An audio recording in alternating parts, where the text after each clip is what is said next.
Na Matthew 7:7 sa atuang konteksto karon nag-encourage sa mga magtotoo to actively engage in prayer and to approach God with confidence. Everybody say confidence. Nga naa kay confidence sa Ginoo nga mo appeal ka mga igsoon sa mga pagkampo, because it reminds us that God is not distant or unapproachable. Instead, He invites us to bring our needs, desires, and questions to Him. Nag-invite siya nga, Lord, mao ni akong gikinahanglan Ginoo, imo ba ning will? Hallelujah. No? Lord, ganahan ko mo trabaho, Lord, imo ba ning will? Eskwela Ginoo. No, nya naghagi kog mga nabalda sa ako ang pagpangalagad, makuhaan na nun akong oras ako magpangalagad. Imo ba ning will? Mangayo jud kag guidance, mangayo kag needs, mangayo kag desire, unsay mga gusto, Lord, ganahan ta kuan ni Lord. Imo ra nang iampo. Imo ra na imo ning na Lord, ako ganahan kay kuan ni Ginoo nga makainani mi. Ana imo ra nang i-desire. Imo ra nang iampo sa Ginoo. And the Lord will answer your prayer. But remember, in His timing, not our timing. Nari timing ang tanan, pero dili timing nimo. Kay kung imo ang timing, imo man bukso nimo kagalingon. Ngita ang pamaagi mo nang usahay, problema ka, magdaghan-daghan ang imo mga kabalak-an nga naman, imo mangipugos, mangita ang mga pamaagi. Kaya nga naman, iyaha man ang pamaagi. Pero kung imong pamaagi, bugat kay tanan nga naman, kuan jud ka, kita jud kag pamaagi, man tagabuwan, maglabad imong kay imo mangipugos, imbes dili will sa Ginoo. Amen ba? Ha? Pero kung will sa Ginoo, wala jud na ilabad. Amen. Ako lang nag-testify sa inyo kay once nga will sa Ginoo, gaan ra kay tanan.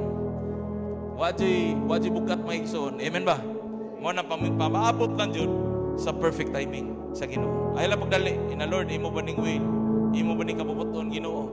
Hallelujah. Mao na maigsoon nga nakatestify ko that in Matthew 7:7 encourage believers to actively engage in prayer and to approach God's with confidence. Everybody say confidence. And in reminds us that God is not distant and approachable. So in other words, meaning to say that in our daily lives, we should cultivate a habit of asking, seeking, and knocking. Let us cultivate a habit of asking. Ngayon sa Ginoo, mangayo ta, mangita ta o manuktok ta sa Dios, and pursuing a deeper relationship with God. Dapat matinguha jud nimo ba nga unsa gilaw mo imong relasyon diha sa Ginoo, mangigsoon with God, and trusting in His response even when they differ from our expectation. Igtanaw nimo nga mura ang gihatag sa Ginoo lahi man ang iyang tubag na to. Pero sige lang, maigsoon, ang importante diha nga mulam ang imuhang pagpanabot, ang imuhang relasyon sa Ginoo, ang imong commitment sa Ginoo, ang imong gugmas Ginoo, mo na imong i-build up. Kasi ang atong mindset, sige lang ta pangayo, pero wala tayong relasyon sa Ginoo. Sige lang tag storya sa Ginoo, pero layo na kayo ang atong kasing-kasing sa Dios. Mo na ingon ang Bible that your lips sige kag storya, but your heart is far from me. Layo na kayo mong kasing-kasing. Ang imo na lang, utob na lang kastorya. Mao na maigsoon, the promise of God is found in Matthew 7:7. Sa kinalasan maigsoon is a powerful reminder of God's readiness to engage with us in our spiritual journey. Sa atong spiritual nun nga journey maigsoon, ang Ginoo maigsoon, kanang appeal jud na siya.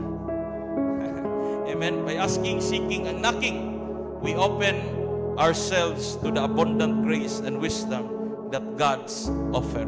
No? Kinsa may gusto ninyo, ikaw panalanginan sa Ginoo. Kinsa may nagtinguha nga naa kay pagtuo nga imong tanan gipangayo sa Ginoo, ihatag sa Dios. Amen. Ba di jud ka pakyason sa Ginoo, basta i-build up lang daan ang imong relasyon sa Ginoo.